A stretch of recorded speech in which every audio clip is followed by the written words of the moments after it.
So in this Microsoft Word tutorial video, I am going to be showing you guys how to insert a text box, my apologies, here on Microsoft Word. So it's pretty simple, super straightforward. Open up a document, go to the top left, press on Insert.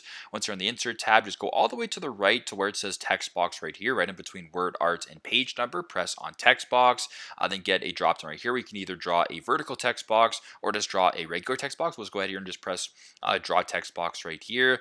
Now what you do is you actually have to go ahead and press on anything. You can make it as large or as small as you want. So let's go ahead and make the text box right here.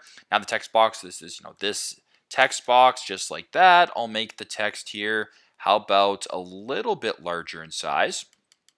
Just like that, and I'll center it. So there you go. There's my text box. Now you can actually type around it. This is not my text box, just like that. What you can actually do now is just drag this to wherever you want it to be. So you can drag it over top, underneath, whatever the case may be, and your text will remain here in the text box. So super simple, super straightforward.